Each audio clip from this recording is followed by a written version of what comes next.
بسم الله الحمد لله والصلاة والسلام على رسول الله. Assalamu alaikum. Read Al-Quran the easy way. Lesson number 22b on stopping rules. So, rules of stopping depend upon the sign of the last letter and the halakah on it. And in this lesson, we're going to learn how to stop when the last letter has standing fatha, standing kasra, and inverted dhamma. If the last letter has standing fatha, then we keep it as it is. In this example, we can see that there's standing fatha on ha in the last letter.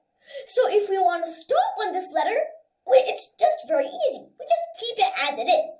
So وَالضُّحَى, it will remain the same. وَالضُّحَى. طَاهَ, remain the same. طَاهَ. Very simple. Now let's move on. What will we do if the last letter has standing kasra? Well, then we will make it sakin. So in this example, we can see that ha has standing kasra. And if we want to stop, then we will change the standing kasra into a sukoon. And we will make it sakin. So, rabbihi, if we want to stop, rabbih, we will change it to sukoon. Bihi, if we want to stop, we change it to sukoon. Bih.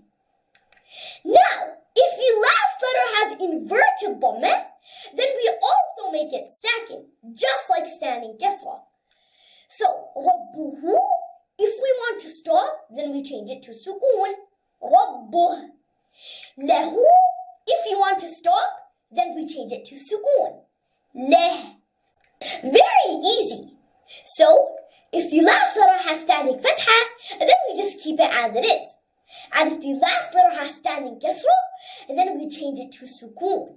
And if the last letter has inverted dhamma, then we also change it to sukoon.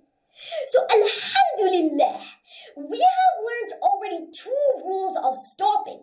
Next lesson, I'm going to bring you how we stop if the last letter has double fatha, double kasra, or double dhamma. So, see you soon. May Allah help us to recite, understand, implement, and propagate this Quran.